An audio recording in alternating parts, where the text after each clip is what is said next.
آج ہم بات کریں گے اس کلونیل مینٹالٹی امپیڈنگ پاکستان پروگریس. اس کی پہلی 5 آؤٹ لائن ہم آپ کے سامنے پریزنٹ کر چکے ہیں. اس کے بعد چھٹی ہے ہمارے پاس colonial mentality is also prevail in military judiciary and bureaucracy.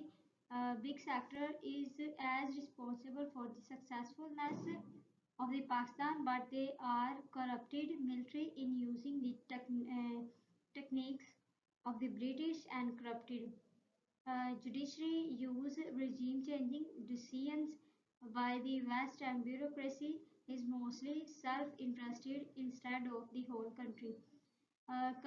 Colonial mentality اس لیے پاکستان میں زیادہ پریویل ہے کیونکہ جو پاکستان کے جو ایلیٹ کلاس ہے، جو ملٹری ہو گئی، ہماری جوڈیشری ہو گئی، بیوروکریسی ہو گئی، بیوروکریٹس ہو گئے، وہ زیادہ تر جو برٹش کے رولز اینڈ ریگولیشنز ہیں وہ پاکستان میں چلاتے ہیں اور ان کے ذریعے اپنی کنٹری میں وہ حکومت کرتے ہیں. اس کے بعد آ گیا جی press and media is not educative and is backed by the colonial minds like bureaucrats, feudal lords, etc. Those are impeders of Pakistan's progress. اس کے بعد نیکسٹ ہے جی ہمارے پاس geographically and by the natural resources. Pakistan is a rich country.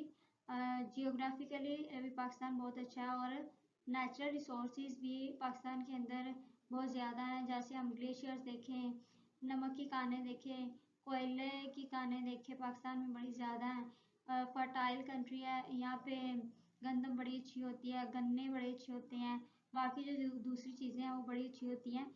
But why it is pushing back? It is the result of the colonial mentality that is planted by the international powers in some of the people that not grow Pakistan. کچھ جو colonial mentalist لوگ ہیں وہ اور جو international powers ہیں وہ پاکستان کو گرو نہیں ہونے دیتی. اس کے بعد ہے جی Pakistan economy is always in deficit. Pakistan کی اکانومی جو ہے وہ ہمیشہ کمی اس میں کیوں ہوتی ہے؟ Why it is in deficit? Because system is capitalist and interest based. لوگ جو ہیں وہ زیادہ تر اپنے فائدے کے لیے کام کرتے ہیں نہ کہ وہ دوسروں کے فائدے کے لیے. اس کے بعد 10واں پوائنٹ ہے ہمارے پاس our foreign relations are not good. ہمارے جو بیرونی تعلقات ہیں وہ بھی اتنے خاص اچھے نہیں ہیں with other countries، دوسرے ممالک کے ساتھ. because some of them like India are also grow in the shade of the colonialism. This mentality does not allow the foreign policy to work properly. اس کے بعد نیکسٹ ہے جی ہمارے پاس some believe that West thinks mentality and techniques are good and we have to adopt them. کچھ یہ کہتے ہیں کہ جو ویسٹرن جو ٹیکنیکس ہیں اس کو اپنانا چاہیے، وہ اچھی ہو سکتی ہیں کنٹری کے لیے.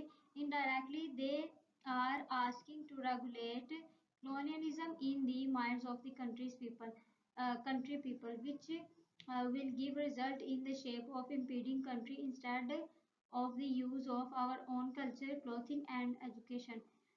دیکھا جائے تو آج کل کی ہماری نئی جو جنریشن ہے وہ زیادہ تر جو فورن کھانے زیادہ پسند کرتے ہیں، کلچر زیادہ پسند کرتے ہیں، ان کی ایجوکیشن پسند کرتے ہیں، ان کے کپڑے وغیرہ پسند کرتے ہیں.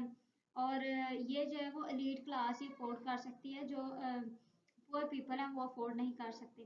We do not pay attention on the classical or neo-colonialism but on the Pakistan if we want to see the progressed Pakistan.